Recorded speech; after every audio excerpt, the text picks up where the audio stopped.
আল্লাহ পাক রব্বুল আলামিন বলেন, এই আসিয়াকে দিয়ে আমি ইমানদার মুমিন মুসলমানদেরকে আমি উদাহরণ দিচ্ছি, কারণ এই আসিয়ার ঈমান এত বেশি দামি ছিল, আল্লাহর কাছে কবুল হয়ে গেছে। সুবহানাল্লাহ। মুসা আলাইহিস সালামের যুগে ফিরআউন ছিল, সেই ফিরআউনের স্ত্রী 1000 বছরের আগে সেই আসিয়ার ঈমান এত বেশি দামি ছিল, সর্বশেষ নবী রাহমাতাল লিল আলামিন খাতামুল আম্বিয়া ফখরে কাউনাইন ইমামুল মুরসালিন সাহেবে মেরাজ রাহমাতাল লিল আলামিন জনাবে মুহাম্মদুর রাসূলুল্লাহ, চিৎকার করে বলুন সাল্লাল্লাহু আলাইহি ওয়াসাল্লাম। শেষ নবী হাজার হাজার বছর পরে যিনি এসেছেন, তার কাছে যে কিতাব দিয়েছেন, সেই কিতাবের ভিতরে ফিরআউনের স্ত্রী আসিয়ার কথা উল্লেখ করেছেন। সুবহানাল্লাহ। শুধুই কথায় নয়, আবু জাহল ঈমানের এক দৃষ্টান্ত স্থাপন করেছিলেন। ফিরআউনের স্ত্রী আসিয়া জুলুম আর অত্যাচারে নির্মমতার শেষ পাহাড়ে ঈমানের উপর অবিচল থেকে জালেমের কাছে মাথা নত না করে তিনি যখন একটা দোয়া মাবুদের কাছে করেছেন, রক্তাক্ত অবস্থায় সেই দোয়া দিয়ে আল্লাহ তাআলা 1000 বছরের পরে ঈমানদারদেরকে উপমা দিয়েছে। সুবহানাল্লাহ।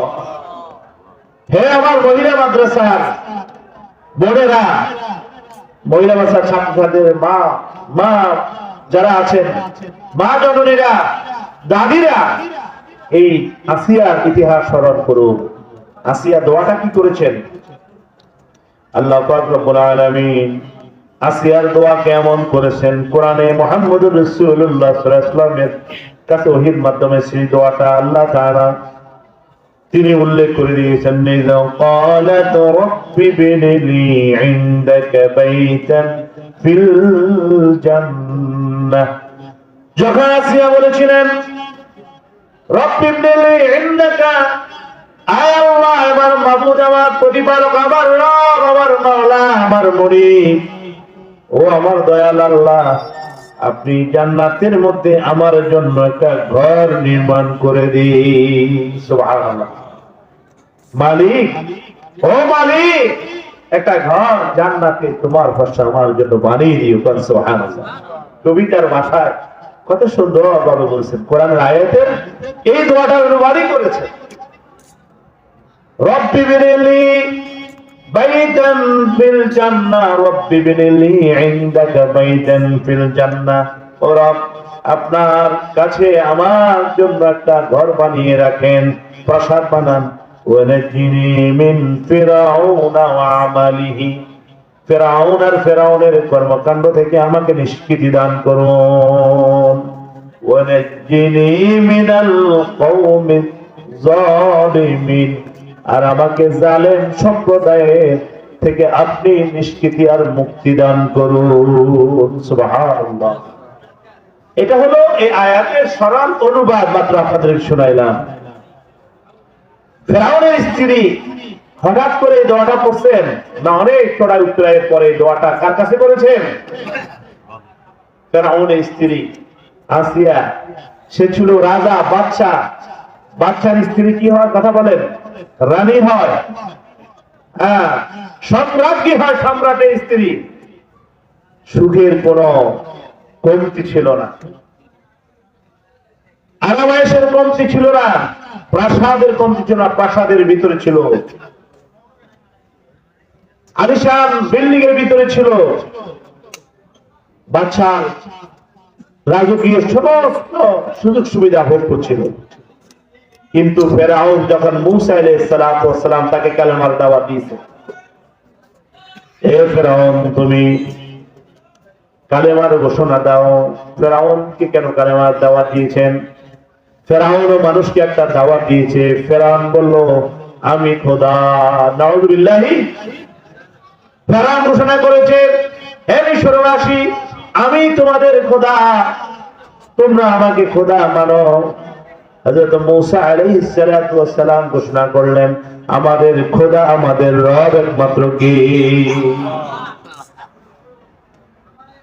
বাতিল এবং হকের দ্বন্দ্ব, হক এবং বাতিলের সংঘর্ষ যুগে যুগে চলছে কি চলে না, এই কথা বলেন।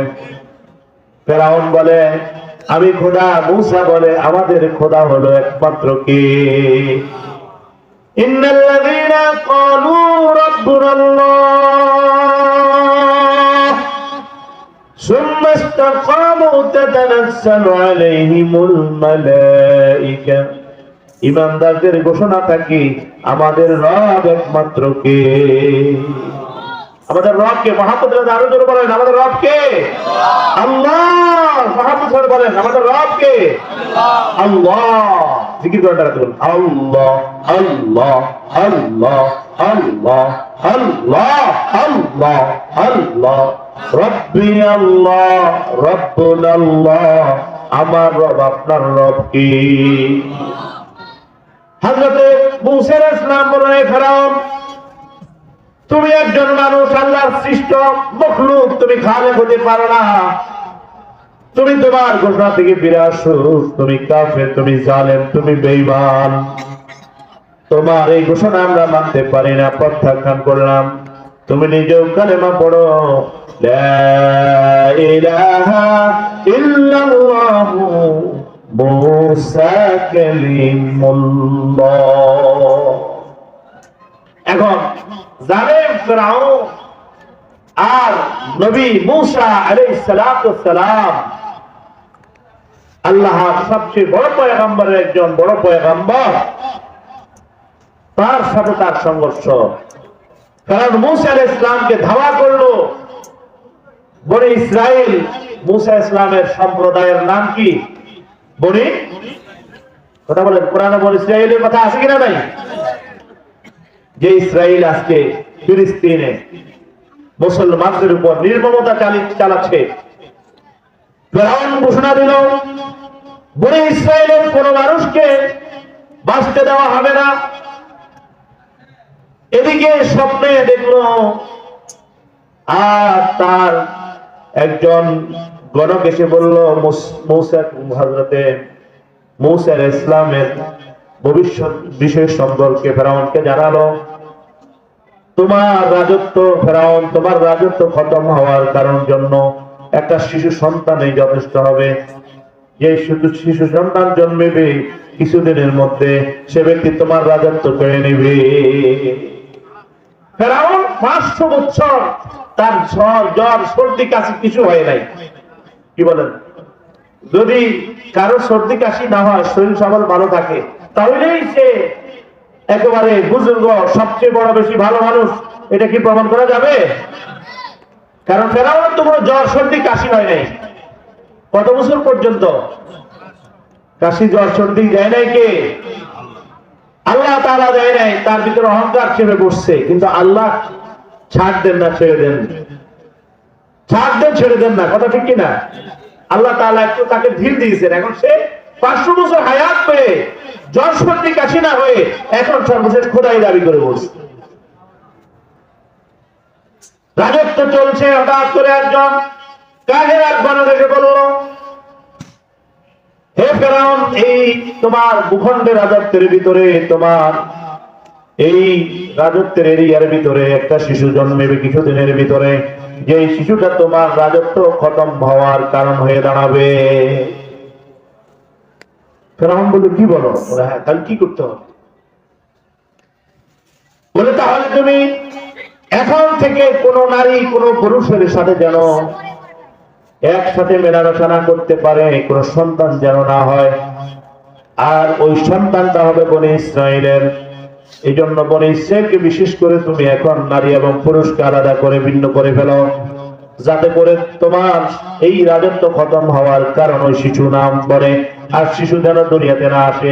কারণ যখন পুরুষ ভিন্ন থাকবে, নারী ভিন্ন থাকবে ইসরায়েলি সম্প্রদায়ের, তাহলে আর তাদের মধ্যে মেলামেশা হবে না, সন্তান জন্মাবে না, তাহলে তোমার রাজত্ব যাবে না। এটা হইল মানুষের বাহ্যিক জ্ঞান, এটাকে বলে বিজ্ঞান, কথা ঠিক কিনা? কিন্তু আল্লাহ তাআলা কোন মানুষকে, কোন প্রাণীকে যদি পৃথিবীতে পাঠাতে চান, পৃথিবীর কোন শক্তি নাই তাকে ধরে রাখার। পাঠাইবেন কে? আমাদের জীবনের মালিক কে? কথা বলেন কে? আমাদের মানবের মালিক কে?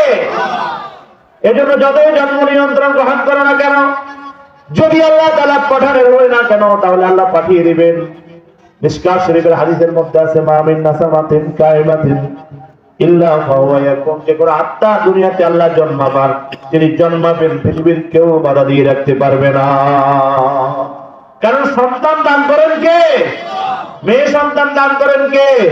ছেলে সন্তান দান করেন কে? ইয়াহাবু লিমান ইয়াশাউ উনাসা ওয়া যুকুরা। আল্লাহ পাক বলেন, যাকে চাই আমি কন্যা সন্তান দেই, যাকে চাই আমি পুত্র সন্তান দান করি।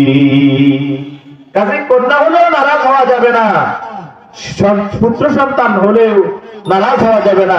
যাই দান করে রাজি থাকতে হবে কার উপরে? যাই হোক, ফেরাউন কি করলো? রাজ দরবারে সবাইকে অর্ডার করলো, সমস্ত তিন বাহিনীকে, ইসরায়েলি সম্প্রদায়, তাদের মধ্যে একটা শিশু জন্মেবে, যে শিশুটা আমার রাজত্ব খতমের কারণ হবে,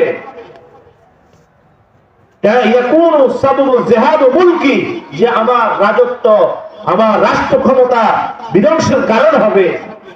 কাজেই বনি ইসরায়েলের সব নারী এবং পুরুষদেরকে বন্দী করো, আর মাঝখানে একটা দেওয়াল দাও, দেওয়ালের এক পাশে থাকবে নারীরা, এক পাশে থাকবে পুরুষরা, কেউ কারোর সাথে দেখাশোনা করতে পারবে না। বিশাল এক কারাগার বানানো হলো। কারণ ফেরাউন তো পৃথিবীর ইতিহাসে সবচেয়ে শ্রেষ্ঠতম জালেম আর স্বৈর শাসক ছিল, কথা ঠিক কিনা? যার কারণে এই স্বৈরাচারের মৃতদেহ আজ পর্যন্ত 1000 বছর পর্যন্ত আল্লাহ জমিনবাসীর জন্য, সকল অত্যাচারীদের জন্য, সকল স্বৈরাচারদের জন্য শিক্ষণীয় হিসেবে আল্লাহ তাআলা মিশরে এখনো সংরক্ষণ রেখেছেন, কথা ঠিক কিনা? আল্লাহ পাক রব্বুল আলামিন যাকে পৃথিবীতে পাঠাবেন তাকে কেউ ঠেকিয়ে রাখতে পারবে না, যাকে মৃত্যু দিবেন তাকে কেউ জীবন দিতে পারবে না, যাকে পাঠাবেন না তাকে কেউ পৃথিবীতে আনতে পারবে না। এই জন্য কেউ সারা জীবন সন্তান চায়, হয় না, আবার আরেকজন চায় না, তারপর হয়। কথা বলেন কে দেয়? আল্লাহু আকবার। ফেরাউনের নির্দেশ অনুযায়ী তার বাহিনী বিশাল আকৃতির কারাগার বানালো, কারাগারের মাঝখানে দেওয়াল নির্মাণ করলো, দেওয়ালের এক পাশে পুরুষ আর এক পাশে নারী। বললো কেউ কারোর সাথে মেলামেশা করতে পারবে না, এখানে থাকো, কারণ তোমাদের ইসরায়েলি সম্প্রদায়ের মধ্যেই আমার রাজত্ব খতম হওয়ার সন্তান জন্মেবে। গোটা ক্রমে ওই পুরুষদের অংশের যিনি পুলিশ সুপার ছিলেন, এদেরকে পাহারা দেওয়ার জন্য যাকে পুলিশ প্রধান বানানো হয়েছে, আল্লাহু আকবার, তিনি ছিলেন মূসা আলাইহিস সালামের আব্বা। সুবহানাল্লাহ। আর মহিলাদের বিভাগে যাকে মহিলাদেরকে পাহারা দিয়ে রাখার জন্য দায়িত্ব দেওয়া হয়েছে, তারা নারী পুলিশের প্রধান হিসেবে তাকে দায়িত্ব দেওয়া হয়েছে। দুইজন দুই জায়গায় পাহারা দেবে, দুইজন সম্ভ্রান্ত ফ্যামিলির এবং ইসরায়েলের সবচেয়ে সম্ভ্রান্ত ফ্যামিলির নারী এবং পুরুষ, হযরত মূসা আলাইহিস সালাতু ওয়াস সালামের আব্বা এবং আম্মা। সুবহানাল্লাহ। রাত যখন গভীর হয়ে যায়, সব পুরুষগুলি ঘুমায় পড়ে, সব নারীগুলি ঘুমায় পড়ে। দুই দিকের দুই প্রধান, একদিকের পুলিশ প্রধান ডিআইজি, কি বলেন আইজি না ডিআইজি বলে, আইজি হযরত মূসা আলাইহিস সালামের আব্বা, আর একদিকে নারীদের প্রধান হলেন পাহারা দেওয়ার দায়িত্বে মূসা আলাইহিস সালামের আম্মা। দুজন রাতের গভীর সবাই যখন ঘুমিয়ে যায়, দুইজন একসাথে আল্লাহু আকবার, দুইজনে একজন আরেকজনের সাথে সম্পর্ক করেন, কার হুকুমে? কথা বলেন। ফেরাউন যাকে দায়িত্ব দিয়েছে, যাকে পাহারার দায়িত্ব দিয়েছে, সেখান থেকেই আল্লাহ পাক ফেরাউনের রাজত্ব ক্ষমতা হওয়ার সেই শিশুকে জন্ম দেবে। দুজনের মেলামেশা হলো। মূসা আলাইহিস সালামের মায়ের গর্ভের ভিতরে হযরত মূসা পয়গম্বরের জন্ম দিলেন কে? গর্ভবতী বলেন। এখন ফেরাউনের রাজ দরবারের ভিতরেই, ফেরাউনের রাজ দরবারের সবচেয়ে বড় দায়িত্বশীল সেই হলো মূসা পয়গম্বর। যে শিশু দুনিয়াতে আসবে, তার রাজত্ব খতম করবে, তারাই এসে যাচ্ছে, কিন্তু ফেরাউনের খবর নাই। ফেরাউন তো তাদের ব্যাপারে কোনো কথা নাই, কারণ এরা হলো আমার কর্মকর্তা। আল্লাহু আকবার, আল্লাহু আকবার। আল্লাহ পাক রব্বুল আলামিন যেহেতু তারা ফেরাউনের এই রাষ্ট্রের বড় উচ্চ পদস্থ কর্মকর্তা, সুতরাং তাদের থাকার খাওয়ার ব্যবস্থা, তাদের জন্য আলিশান বাড়ি দালান কোটার মধ্যে থাকার ব্যবস্থা করে দিয়েছেন ফেরাউন নিজ প্রাসাদের ভিতরে। সুবহানাল্লাহ। যে শিশু সন্তানের ভয় তার রাজত্ব যাওয়া, সেই শিশু এখন জন্মাচ্ছে ফেরাউনের রাজপ্রাসাদের কাছে ভিতরে। আল্লাহু আকবার। সেখানে জন্ম নিল হযরত মূসা আলাইহিস সালাতু ওয়াস সালাম। সম্মানিত হাজিরিন, লম্বা ঘটনা, আমি সেটা বলবো না।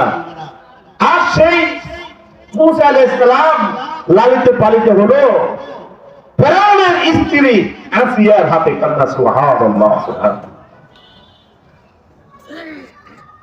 এবারে যখন নাকি মূসা ইসলাম বড় হয়ে কালেমার দাওয়াত দিতে আরম্ভ করলো, ফেরাউন তখন মূসার বিরুদ্ধে চলে গেল। মূসা আলাইহিস সালামকে হত্যার জন্য হযরত মূসা আলাইহিস সালাম তার বাহিনীর সঙ্গে ধাওয়া করলো। হযরত মূসা আলাইহিস সালাম বনি ইসরাইল সম্প্রদায়ের ইহুদিদেরকে নিয়ে দৌড়াইতে আরম্ভ করলেন। হযরত মূসা আলাইহিস সালামের একদিন ছিল, যখন কোনো পথ থাকে না তখন পথ থাকে একমাত্র কার?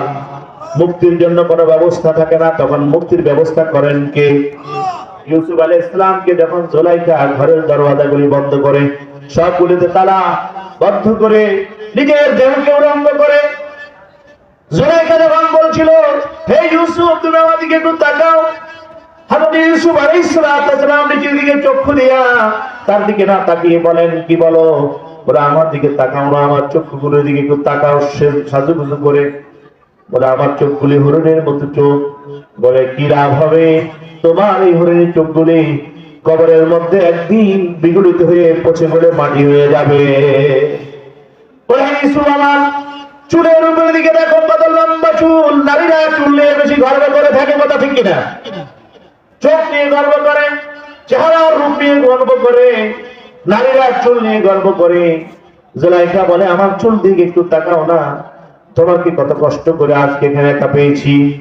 বলে মিশরের সেই আজিজে মিশর এখন নাই, তুমি আমার দিকে একটু তাকাও, একটু দেখো, আমাকে দেখো, আমি তোমার প্রেমে পড়েছি, আমি তোমাকে ভালোবাসি, তুমি আমার দিকে একটু তাকাও না, চুল দিকে তাকাও। হযরত ইউসুফ আলাইহিস সালাম বলেন, জুলাইখা নিচের দিকে চোখ দিয়া তাকিয়ে তিনি বলেন যে জুলাইখা তোমার এই চুলগুলি একদিন মাটি হয়ে যাবে, মাথার খুলি থেকে চুলগুলি বিচ্ছিন্ন হয়ে পড়বে, তোমার মাথার চামড়া থেকে চুল বিচ্ছিন্ন হয়ে যাবে। যাবে কি যাবে না, কথা বলেন? বয়ে বয়ে রানিয়া और शहजादिया तन बदन सब गल गई है, तन बदन सब गल गई है, शक्ल सूरत क्या हुई, मौत जिस दिन आ गई मुर्दा की हालत क्या हुई, रूह तन से उड़ गई मुर्दा की हालत क्या हुई।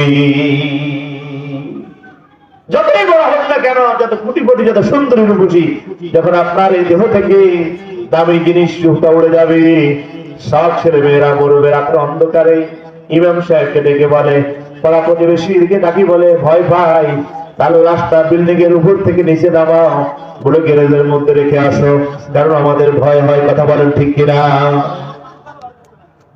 কারণ দামি জিনিস চলে গেছে, আসলে এই দামি জিনিস দেখা যায় না। পুরো এটা ছিল কার আদেশ? কথা বলেন, কথা কার আদেশ? ইয়াসআলুনাকা আনির রূহি কুলির রূহু মিন আমরি রাব্বি। কোরআনে আল্লাহ তাআলা বলেন, নবীজিকে আপনার কাছে ইহুদিরা এসে জিজ্ঞাসা করবে রূহ কি জিনিস, আপনি তখন প্রশ্ন উত্তর দিন, ধরা যায় না, ছোঁয়া যায় না, এটা আর কিছু নয়, এটা হলো আমার রব আল্লাহর আদেশ।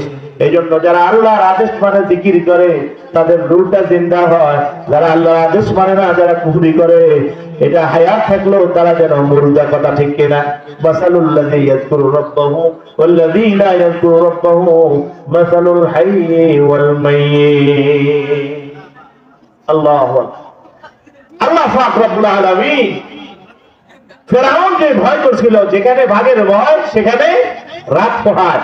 কারণ জালেম কাফের বেঈমানরা যতই ষড়যন্ত্র পরিকল্পনা করুক না কেন, সবচেয়ে বড় পরিকল্পনাকারী কে? কথা বলেন কে? ওমাকারু ওমাকারাল্লাহু ওয়াল্লাহু খায়রুল মাকিরিন। আল্লাহ পাক রব্বুল আলামিন মূসা আলাইহিস সালাতু ওয়াস সালাম তিনি বললেন, ফেরাউন ধাওয়া করতেছে, আমাদেরকে হত্যা করবে। তিনি দেখলেন আমাদের পথ একটাই আছে, আল্লাহর পথ, আমরা আল্লাহর পথে আছি, আমাদেরকে মুক্তি দিবেন কে? ومن يتق الله يجعل له مخرجا যারা দিলে আল্লাহর ভয় রেখে পৃথিবী জানেন কোন ধরনের স্বৈরাচারকে ভয় করে না, কাফের মুশরিক বেদিনকে ভয় করে না, আল্লাহ পাক ওয়াদা করেছেন তাদের মুক্তির জন্য আমি পথ বের করে দেই। সুবহানাল্লাহ। দৌড়ালেন, নীল নদের কাছে চলে গেলেন। আল্লাহু আকবার। সামনে নদী, ফেরাউন পিছন থেকে দাওয়ানা করতেছে। মূসা আলাইহিস সালাম ঘোড়া নিয়ে নেমে গেলেন নদীতে। সঙ্গে সঙ্গে নদীর মধ্যে রাস্তা তৈরি করে দিয়েছেন কে? ওয়াইজ নাজাইনা মিন আলি ফিরাউন। সে কথা আল্লাহ তাআলা কোরআনের সূরা বাকারার মধ্যে ইহুদি জাতিকে স্মরণ করে দিয়ে বলেছেন, হে ইহুদিরা, আজ তোমরা আমার নবীর দুশমনী করো, আজ তোমরা মুসলমানের দুশমনী করো। তোমাদের এই ইসরাইলি সম্প্রদায়কে ফিরাউনের অত্যাচার থেকে আমি নিষ্কৃতি দান করেছি। সুবহানাল্লাহ। আল্লাহ তাআলা যখন রাস্তা তৈরি করে দিলেন, মূসা আলাইহিস সালাম সমস্ত ইহুদিদেরকে নিয়ে সে রাস্তার উপর উঠে গেলেন। ঘোড়া দৌড়াচ্ছিলেন তিনি, আর ওই পারে চলে গেলেন। ফেরাউন ভাবছে যেখান দিয়ে রাস্তা সে দেখতেছে, সেও তার বাহিনী রওনা হয়ে গেল। কিন্তু পানি কার কথা শুনে? পানি তো আল্লাহর কথা শুনে পানি রাস্তা তৈরি করে দিচ্ছে তার পয়গম্বরের জন্য, কিন্তু দুশমনের জন্য এটা তো একটা মরণ বাদ করবে আল্লাহ তাআলা। সে যখন মাঝপথে তার বাহিনীকে মূসা ইসলামকে হত্যা করার জন্য, বনি ইসরাইল ইহুদিদেরকে হত্যা করার জন্য গেল, আল্লাহ তাআলা মাঝপথে আসার পরে সেই রাস্তাকে আবার নদীতে পরিণত করে পানিতে ডুবিয়ে মেরেছেন কে? আল্লাহু আকবার। তারপরে জন্ম নিয়ে আবার তাকে কালেমার দাওয়াত দিয়ে আবার তার কাছে পরাজিত করলেন কে? আল্লাহু আকবার। এই হলো আমাদের মালিক। এরপরে মূসা আলাইহিস সালামের মধ্যে ঈমান আনে না, কিন্তু তার ঘরে আসিয়া ঈমান আনছে। লা ইলাহা ইল্লাল্লাহ মূসা কালিমুল্লাহ। কারণ আসিয়া যেদিন জাদুঘরদের সাথে ফিরাউনের বাহিনীর যখন লড়াই শুরু হয়েছে, সমস্ত জাদুঘরদের জাদুঘরি খতম হয়ে গেছে। মূসা আলাইহিস সালামের হাতের লাঠি সাপ হয়ে তাদের সবগুলিকে গ্রাস করে বুঝিয়ে দিল তিনি আল্লাহর পয়গম্বর, তার শক্তি আল্লাহর শক্তি। সুবহানাল্লাহ। ফিরাউনের স্ত্রীর ভিতর থেকে এত সব মুজিজা কি করে মালিকে তার দিলের ভিতরে আল্লাহ তাআলা ঈমানের নূর বাতি জ্বালিয়ে দিয়েছেন। তিনি ঘোষণা করেছেন, লা ইলাহা ইল্লাল্লাহু মূসা কালিমুল্লাহ। এখন তিনি ভিতরে ভিতরে মূসা ইসলামের ধর্ম গ্রহণ করে তাওরাত কিতাবের প্রতি আমলদার হয়ে তিনি আল্লাহর হুকুম চলতেছেন। সুবহানাল্লাহ। একদিন ভোর রাত্রে উঠে ফেরাউন দেখলেন গভীর রাতে ঘুম ভেঙে গেল, দেখলো তার সবচেয়ে সুন্দরী প্রিয়তমা স্ত্রী আসিয়া সারা শরীর ঢেকে মাথা ঢেকে একটা হাত তুলে কি যেন দোয়া করতেছে, আয় আল্লাহ, আপনি আমাকে ফেরাউনের এই জলম থেকে, এই পরিবার থেকে আমাকে নিশ্চিত দান করুন। আমি মূসার প্রতি ঈমান এনেছি, আল্লাহ মূসা আলাইহিস সালামকে ফিরাউনের অত্যাচার থেকে আপনি হেফাজতে রাখেন। সুবহানাল্লাহ। ফিরাউনের ঘুম ভেঙে দেখলেন সে আমার ঘরের ভিতরে আমার সম্রাজ্ঞী, আমার রানী হয়ে আমার সব সুযোগ সুবিধা ভোগ করে আমার বিরুদ্ধে দরখাস্ত করতেছে। কার কাছে? ফিরাউনের ভিতরে একটা বিশ্বাস ছিল যে রব কিন্তু আমার কে, কিন্তু মুখে স্বীকার করতো না। মনে রাখবেন, দিনের ভিতরে যদি ঈমান থাকে গ্রহণযোগ্য হবে না যদি কেউ মুখে স্বীকার না করে। কথা ঠিক কিনা? কারণ আবু জাহেলরা বিশ্বাস করতো মুহাম্মদ আসলেই আল্লাহর নবী, কিন্তু মুখে কালিমার স্বীকারোক্তি। এজন্য ইকরার বিল লিসান, তাসদীক বিল জানান, আমল বিল আরকান, তিন জিনিসের সমষ্টি না হলে ঈমান করে। সুবহানাল্লাহ। মুখে স্বীকৃতি দিতে হবে, ঘোষণা দিতে হবে, অন্তরে বিশ্বাস স্থাপন করতে হবে, আর অঙ্গ প্রত্যঙ্গে আমলে বাস্তবায়ন করতে হবে। সুবহানাল্লাহ।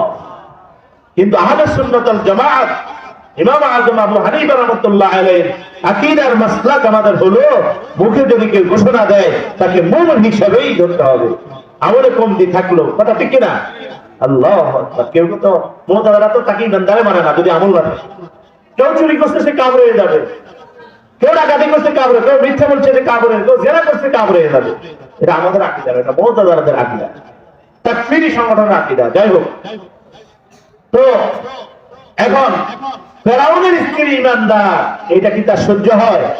ফেরাউন স্ত্রীকে বলল, তুমি এই পথ থেকে ফিরে আসো, আমি চাই তুমি সুখে থাকো, শান্তিতে থাকো, রাজদরবার সমস্ত সুখ ভোগ করো, তবে তোমাকে আমাকে খোদা মানতেই হবে। আসিয়া ঘোষণা দিলেন, তুমি আমাকে মারো আর কাটো, ফাঁসিতে ঝুলাও আর আমাকে শুলিতে চড়াও, আগুনে পোড়াও, কিন্তু আমি ঘোষণা দিলাম লা ইলাহা ইল্লাল্লাহু মুসা কালিমুল্লাহ। ফেরাউনের স্ত্রীর সাথে হঠাৎ খবর পাইল, ফেরাউনের অর্থমন্ত্রী তার স্ত্রী সেও ঈমান এনেছে, তারা দুজনে দরবারের মধ্যে মুমিন, মুসার ধর্মের অনুসারী। বলে দুজনকে ধরে নিয়ে আসলো। বহু বুঝানোর পরে সে বুঝতেছে না, ঈমান থেকে ফিরে আসতেছে না। তারপরে তার সৈন্যদেরকে নির্দেশ দিল যে তাকে বলো, আমি তাকে এমন শাস্তি দিব যেটা পৃথিবীর ইতিহাসে উপমা হয়ে থাকবে। আসিয়া ঘোষণা দিলে, আমাকে যেমন শাস্তি দেখ না কেন, আমি মুসার রবের প্রতি ঈমান এনেছি। আমানতু বিরাব্বি মুসা ওয়া হারুন। আমি ঈমান থেকে ছুটব না, আমি ঈমানের উপর অচল অবিচল আছি। আল্লাহ ইন্নাল্লাযীনা ক্বালু রাব্বুনা আল্লাহ সুম্মা ইসতাকামু তাতানাজ্জাল। আল্লাহ পাক বলেন, যারা আল্লাহকে রব হিসেবে ঘোষণা দিয়ে বসে থাকে নাই, যত ঝড় আসুক, তুফান আসুক, ফাঁসি রশি আসুক, যতই বড় নির্যাতন আসুক, সবকিছু সহ্য করে সে ঈমানের পথে অবিচল থাকি, তারা এই মুমিন। কথা ঠিক কিনা? চূড়ান্ত মুহূর্তে তাদের কাছে ফেরেশতা হাজির হয়ে যায় আর তাদেরকে বলতে থাকে, আল্লাহ দেখাবো, তোমার কোনো ভয় নাই।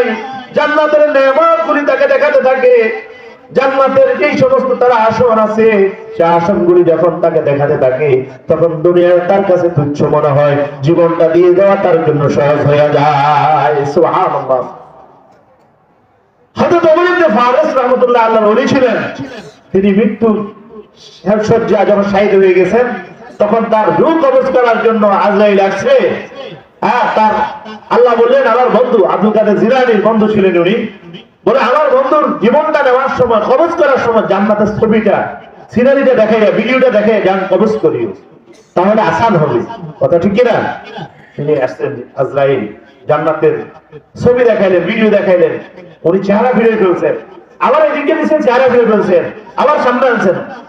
কি হলো? বলে, আমি এই জান্নাতের জন্য কি করি নাই, ইবাদত করি নাই। আল্লাহু আকবার। আল্লাহর ওলিদের ঈমান কতটা উচ্চ ছিল।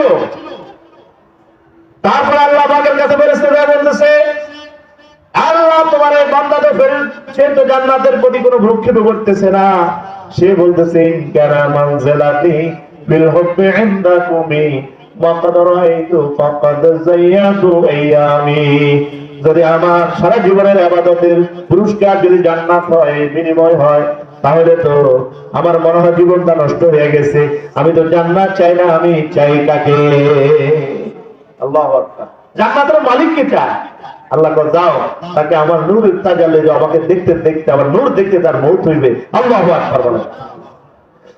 ফেরাউনের স্ত্রী শুধু জান্নাতে দেখে নাই, আর এই ফেরাউনের অর্থমন্ত্রী স্ত্রী জান্নাতে দেখে নাই, জান্নাতের সাথে সাথে আল্লাহ তাআলার দিদারও তাদের নসিব হয়ে গেছে। সুবহানাল্লাহ। ফেরাউন তার বাহিনীকে নির্দেশ দিল, যাও আসিয়াকে এবং আমার অর্থমন্ত্রী স্ত্রী তাদের দুজনকে এমন শাস্তি দাও যাতে পৃথিবীর ইতিহাসে একটা বিরল দৃষ্টান্ত হইয়া থাকে। কোন কোন রায়ের মধ্যে আছে, প্রথম বলছে তাকে বন্দী করো, বন্দী করা হয়েছে। ফেরাউনের স্ত্রীর সাথে তার কি একটা সন্তান ছিল, তারাও মায়ের সাথে ঈমান আনছে। ঈমান যেহেতু আনে নাই, আমি ফেরাউনের প্রতি তাদেরকে বন্দী করো, ছেলে সহকারে। এমন নির্মমতা, নিজ সন্তান সহ স্ত্রীকে খোদা না মানার কারণে বন্দী করে, খাবার দিচ্ছিল না, খাবারের কষ্টে বুকের একটা দুধের শিশু ছিল, ছটফট করতে করতে আসিয়ার বুকে মারা গেছে। বাকি সন্তানগুলি ক্ষুধার যারা ছটফট করতেছে। কিন্তু যখন মা বলল, তোমরা এত কষ্ট করতেছো, বলে, মা তুমি যেই কারণেই কষ্ট করতেছো, আমরা সেই কারণে, তুমি যা দেখতেছো আমরাও তাই দেখতেছি। সুবহানাল্লাহ। এরপরে তার সন্তানদেরকে রেখে শুধু দুজনকে, ফেরাউন স্ত্রী আসিয়া আর অর্থমন্ত্রী স্ত্রী দুজনকে ডাকলো, বলে, একটা গরম তেল কড়াইয়ের মধ্যে চড়াও, ওই তেলের ভিতরে তাদেরকে ছেড়ে দাও। দাসী, তার অর্থমন্ত্রীর স্ত্রী আর স্ত্রীর তিনটা সন্তান হলো। আসিয়ার সামনে প্রথমে একটা সন্তানকে গরম তেলের ভিতরে ছেড়ে দিছে, সে রোস্ট হয়ে গেছে, সাদা হয়ে গেছে, সঙ্গে সঙ্গে মারা পড়ছে। দ্বিতীয়টাকে ফেলেছে, এবারে সর্বশেষ দুধের শিশুকে ফেলেবে। তখন অর্থমন্ত্রীর স্ত্রী, কেউ দাসী বলছে তাকে, আসলে সে অর্থমন্ত্রীর স্ত্রী ছিল, বড় পদের লোক ছিল, বলে হ্যাঁ, যখন চিৎকার করছে সন্তান, তখন তার চোখের পানি বাইরে হয়ে গেছে। আমার ওই সন্তানগুলি গেল, এটা আমার দুধের বাচ্চা, তাকেও ফেলবে। তখন সন্তান কোন থেকে বলতেছে, মা ওই তেলের ভিতরে আমি জান্নাত দেখতেছি। সুবহানাল্লাহ। ওই সন্তানকে ফেলে দেওয়া হলো, তারপরে মাকে ফেলানো হলো। আসিয়ার সামনে এতগুলি মানুষকে তেলের ভিতরে দিয়ে বাধা করে ফেললো। তারপরে আসিয়াকে বলে, ফেরাউন দেখছো তাদের পরিণতি কি তোমার পরিণতি তাই হবে? তুমি কি এখন মুসার খোদার থেকে ইমান ফিরাইয়া আমাকে খোদা এখনো মানবে না? আসিয়া বলতেছে, আমি এখনো বলি রব্বি আল্লাহ, আমার রবকে ইউহয়ী ওয়া ইউমীত, তিনি আমাকে জীবন দান করেন, তিনি আমাকে মৃত্যু দান করেন। তুমি আল্লাহর সৃষ্টি গোলাম, তুমি আল্লাহ খোদা হইতে পারো না। কেমন ইমান দেখেন। বলো তাকে তেলে ফেরানো যাবে না। সৈন্যদেরকে নির্দেশ দিল, তাকে একটা গাছের সাথে তক্তার সাথে মিলাইয়া চিৎ করে দাঁড় করে তার হাতের মধ্যে জলিয়ার ফেরাক কাষ্টের ভিতরে এক এক করে বাড়ি মারো, আঘাতে আঘাতে জর্জিত করো, রক্ত বের হবে আর চিৎকার করবে, তারপর তার খোদা ছাড়বে। তাই করা হলো। দুই হাতে দুইটা ফেরাক, দুই পায়ে বুকের ভিতরে ফেরাক মেরে উনি চটপট করতেছে, কিন্তু রুজ যাইতেছে না। এই মুহূর্তে তাকে জিজ্ঞাসা করলো, এখনো কি তুমি মুসার রবের প্রতি ঈমান রাখো? এখনো কি মুসার প্রতি ঈমান আনবে না? এই অবস্থায় আসিয়া ঘোষণা করলো, রব্বি আল্লাহ লা ইলাহা ইল্লাল্লাহু মুসা কালিমুল্লাহ। আমার জীবনের শেষ মুহূর্ত পর্যন্ত আমি ঘোষণা দিচ্ছি, আমার রব একমাত্র কে। আল্লাহ। এই সময় আসিয়ার জীবন শেষ মুহূর্তে যাওয়ার সময় আসিয়াকে এখান থেকে নিয়ে আবার গরম তেলের ভিতরে ছাড়ার মুহূর্তে তিনি আল্লাহর কাছে চিৎকার করে একটা দোয়া করেছিলেন। সেই দোয়াটাই সূরা তাহরিমের এই দোয়া, রব্বি বিনি ইনদাকা বাইতান ফিল জান্নাহ। কোন কোন বর্ণনাতে আসছে তার নির্যাতনের শেষ মুহূর্তে ফেরাউন আবার কানে কানে আসলো, কানে কানে এসে বলল, আমার প্রিয়তমা স্ত্রী, তোমার সাথে আমার ঘর সংসার হয়েছে, তোমার অনেক সুখের স্মৃতি তোমার সাথে আমার আছে, তোমাকে মুক্তি দিও, শেষ মুহূর্তে তুমি আমার মান সম্মান রক্ষা করে শুধু মুখে আমাকে ঘোষণা দাও, তারপরে তুমি তোমার মুসার রবের ইবাদত করি, অসুবিধা নাই, তুমি আমার সুখে থাকবে, তুমি রাজপ্রাসাদে থাকবে। কিন্তু এই মুহূর্তে আসিয়া অস্বীকৃতি জানিয়ে আল্লাহর কাছে দোয়া করলেন, ও আল্লাহ, ফেরাউনের রাজপ্রাসাদের আমার প্রয়োজন নাই, আলিশান সুখ শান্তির প্রয়োজন নাই, রব্বি বিনি বাইতান ফিল জান্নাহ, রব্বি বিনি ইনদাকা বাইতান ফিল জান্নাহ, ও আমার রব, জান্নাতের মধ্যে আমার জন্য একটা ঘর বানিয়ে রাখো। মালিক, একটা ঘর জান্নাতে আমার জন্য তোমার পাশে বানিয়ে রাখিও। সুবহানাল্লাহ। এই তো সেই দোয়া। সবাই বলেন আল্লাহ, সবাই বলেন আল্লাহ আমাদের জন্য, আমার জন্য জান্নাতে একটা ঘর নির্মাণ করে রাখেন। সবাই বলেন আমিন। এই ঘর হবে জান্নাতের ঘর, না সেখানে কোনো দুঃখ থাকবে, না কোনো আফসোস থাকবে। আল্লাহ পাক কবুল করে ফেলছেন। আসিয়া ফেরাউনের ঘরে হওয়ার পরেও আল্লাহ তাআলা ঈমান নসিব করেছেন, জান্নাতি বানিয়েছেন। আর ওইদিকে লূত নবীর ঘরে তার স্ত্রী, পয়গম্বর স্ত্রী হওয়ার পরেও সে জাহান্নামী করেছেন কে? কথা বলেন। আহলিয়া লূতে নবী হো কাফেরা, দরজায়ে ফেরাউন বি তাহেরা, জাদায়ে আযর খলিলুল্লাহ और करानो है का गुमराह। লূত ইসলামের আহলিয়া নবী হইল, তার স্ত্রী কাফের, আর ফেরাউন কাফের, তার ঘরে ঈমানদার আসিয়া বানাইলেন কে? এটা আল্লাহর খেলা। ইব্রাহিমের বাবা আজর মূর্তি পূজকদের লিডার, ইব্রাহিম পয়গম্বরকে পাঠাইলেন। আল্লাহু আকবার। এজন্য ভাইরা আমার, ঈমান বড় দামি জিনিস। ঈমান এবং অবিচল থাকতে হবে। জালেমদের শাসন, জালেমদের শোষণের মুহূর্তে, নির্যাতনের মুহূর্তে কারো রক্তচক্ষু জন্য আপনি নাহক করতে পারেন না, মিথ্যার উপর চলতে পারেন না। দেখবেন এখন ঘুষের লেনদেন করে, সুদের লেনদেন করে, চাঁদাবাজি করে, সন্ত্রাসী করে, কয় এটা না করলে এখন উপায় নাই। কয় কি কয় না? কয় ভালো মানুষের দাম নাই, বলে কি বলে না? এখন তো এটারই সমাজ। ভাইরা আমার, ও আমার মামারা, ও আল্লাহর বান্দা বান্দিরা, আল্লাহর পরে খ্রিস্ট হবে একজন নারীকে আল্লাহ তাআলা যে ঈমান দান করেছে, আমরা পুরুষ হয়ে আমাদের আজকে সেই ঈমান নাই। মহিলা মাদ্রাসা, এই জন্য আজকে মাহফিলে বলে যাব, মাদেরকে ঠিক করুন।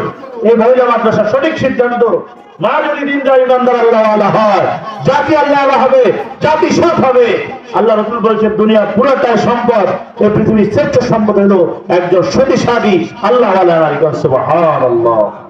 এই আয়াতের শেষ অংশ বলে আমি শেষ করি। ওনাজ্জিনি মিন ফিরাউন, দোয়া করছেন আল্লাহ ফিরাউন থেকে আমাদের নিষ্কৃতি দান করেন। ওনাজ্জিনি মিনাল কওমিজ জালিমিন, জালেম সম্প্রদায় থেকে আমাদের নিষ্কৃতি দান করেন। দোয়া করতে পারবেন? পারবেন নাকি এক জালেমকে হটাইয়া নতুন করে আমরা নিজেরা আমরা জালেম হইয়া আবার জুলুম শুরু করব? তাহলে লাভ হবে?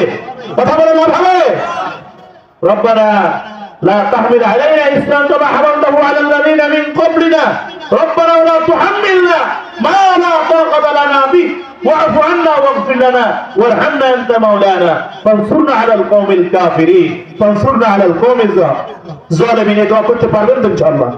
সম্মানিত হাজিরিন, আল্লাহ পাক আমাদেরকে এই ঈমান নসিব করেন, ঈমানের ওয়াজিব থাকার তৌফিক দান করুন। ওয়া আখিরু দাওয়ানা আলহামদুলিল্লাহি রাব্বিল আলামিন।